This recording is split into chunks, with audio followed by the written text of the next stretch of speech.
হরে কৃষ্ণ রাধে রাধে, গৌর হরি হরি বল। জয় গোবিন্দ জয় রাধারানী, রাধে রাধে। হরি বল হরি বল। যোগিনী একাদশীর মাহাত্ম্য কথা আজকে আমরা পাঠ করব। আপনারা দিনে অন্তত একটি বারের জন্য হলেও এটি পাঠ বা শ্রবণ করবেন। ওম নমো ভগবতে বাসুদেবায়। ওম নমো ভগবতে বাসুদেবায়। ওম নমো ভগবতে বাসুদেবায়। ওম হরি ওম তৎসৎ। যোগিনী একাদশীর মাহাত্ম্য।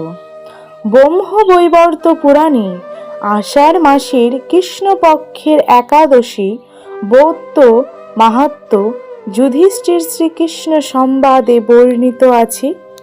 যুধিষ্ঠির বললেন, হে বাসুদেব, আষাঢ় মাসের কৃষ্ণপক্ষে একাদশীর ব্রত মাহাত্ম্য কৃপাপূর্বক আমার কাছে বর্ণনা করুন। শ্রীকৃষ্ণ বললেন, হে মহারাজ, সকল পাপ বিনাশিনী ও মুক্তিপ্রদ এই উত্তম ব্রতের কথা বলছি, আপনি শ্রবণ করুন। আষাঢ় মাসের কৃষ্ণপক্ষিয়া একাদশী যোগিনী নামে পরিচিত।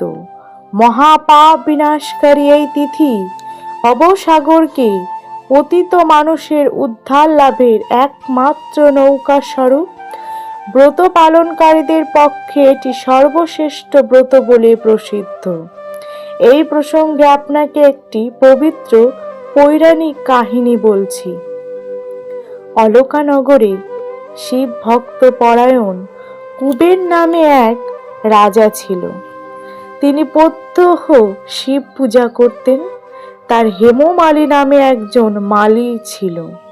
প্রতিদিন শিব পূজার জন্য মানস সরোবর থেকে সে ফুল তুলে যক্ষরাজ কুবেরকে দিত। বিশালাক্ষী নামে হেমমালীর এক পরমা রূপবতী পত্নী ছিল। সে তার সুন্দরী পত্নীর প্রতি অত্যন্ত আসক্ত ছিল। একদিন সে তার স্ত্রীর প্রতি কামসক্ত হয়ে পড়ল। রাজভবনে যাওয়ার কথাও ভুলে গেল। বেলা 2 প্রহর অতীত হলো। অর্চনার সময় চলে যাচ্ছে দেখে রাজা ক্রুদ্ধ হলেন। মালীর বিলম্বের কারণ অনুসন্ধানে এক দূত প্রেরণ করলেন। দূত এসে রাজাকে বলল সে গৃহে স্ত্রীর সাথে আনন্দে মত্ত। দূতের কথা শুনে কুবের রেগে তখনই মালীকে তার সামনে হাজির করতে আদেশ দিল। এদিকে মালী পূজার সময় অতিবাহিত হয়েছে বুঝতে পেরে অত্যন্ত ভয় পেল। তাই স্নান না করেই সে রাজার কাছে উপস্থিত হলো। তাকে দেখা মাত্র রাজা ক্রোধবশে চোখ রাঙিয়ে বললেন, হে পাপিষ্ঠ দুরাচার, তুই দেব পূজার পুষ্প আনতে অবজ্ঞা করেছিস, তাই তোকে আমি অভিশাপ দিচ্ছি। তুই শ্বেত কষ্টগ্রস্ত হয়ে যা এবং তোর প্রিয়তম ভার্যার সাথে তোর চিরবিয়োগ সংগঠিত হোক। রে নীচ, তুই এক্ষুনি এই স্থান থেকে ভ্রষ্ট হয়ে অধোগতি লাভ কর। কুবেরের এই অভিশাপে হেমমালী তার পত্নীর সাথে স্বর্গভ্রষ্ট হয়ে দীর্ঘকাল যাবৎ কুষ্ঠ রোগ ভোগ করতে লাগলো। রোগের যন্ত্রণায় দিন অথবা রাতে কখনোই সে সুখ পেত না। এভাবে শীত গ্রীষ্মে প্রচণ্ড বেদনায় বহু কষ্টে সে জীবন যাপন করতে লাগলো। কিন্তু দীর্ঘদিন মহাদেবের অর্চনের ফুল সংগ্রহের স্বীকৃতির ফলে সে শাপগ্রস্ত হয়েও বৈষ্ণব শ্রেষ্ঠ শিবের বিস্মরণও কখনো হয়নি। একদিন হেমমালী ভ্রমণ করতে করতে হিমালয়ের শ্রী মার্কেন্ডেয় ঋষির আশ্রমে উপস্থিত হলো। কুষ্ঠরোগে পীড়িত সপত্নী হেমমালীকে দর্শন করে শ্রী মার্কেন্ডেয় তাকে জিজ্ঞাসা করলেন, তুমি কার অভিশাপে এইরকম নিন্দানীয় কুষ্ঠরোগগ্রস্ত হয়েছে? সে উত্তর দিল, হে মুনিবর, রাজা ধনকুবেরের আমি ভৃত্য ছিলাম। আমার নাম হেমমালী। আমি প্রত্যহ মানস সরোবর থেকে ফুল তুলে শিব পূজার জন্য রাজাকে দিতাম, কিন্তু দুর্ভাগ্যক্রমে একদিন স্ত্রীর মনোরঞ্জন হেতু কামসক্ত হওয়ায় সেই ফুল দিতে বিলম্ব হয়। রাজার অভিশাপে এই রকম দুর্দশাগ্রস্ত হয়েছি।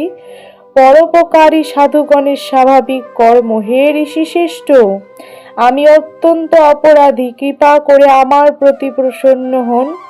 তখন দয়াদ্র চিত্তে মার্কণ্ডেয় মুনি বললেন, হে মালি, তোমার মঙ্গলের জন্য শুভ ফল প্রদানকারী এক ব্রতের উপদেশ করছি।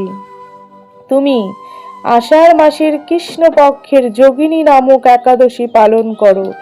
এই ব্রতের পূর্ণ প্রভাবে তুমি অবশ্যই কুষ্ঠ ব্যাধি থেকে মুক্ত হবে। শ্রীকৃষ্ণ বললেন। ঋষির উপদেশ শ্রবণ করে হেমমালী তাকে প্রণাম জানালো। পরে অত্যন্ত আনন্দে ঋষির আদেশ মতো নিষ্ঠার সঙ্গে যোগিনী একাদশী ব্রত পালন করল। এইভাবে হেমমালী সমস্ত রোগ থেকে মুক্ত হলো ও পত্নী সহ সুখে জীবন যাপন করতে লাগলো। হে মহারাজ যুধিষ্ঠির, আমি আপনার কাছে এই ব্রত উপবাসের মহিমা কীর্তন করলাম। এই ব্রত পালনে ৮৮,০০০ ব্রাহ্মণকে ভোজন করানোর ফল লাভ হয়। যে ব্যক্তি এই মহাপাপ বিনাশকারী ও পুণ্য ফল প্রদায়ী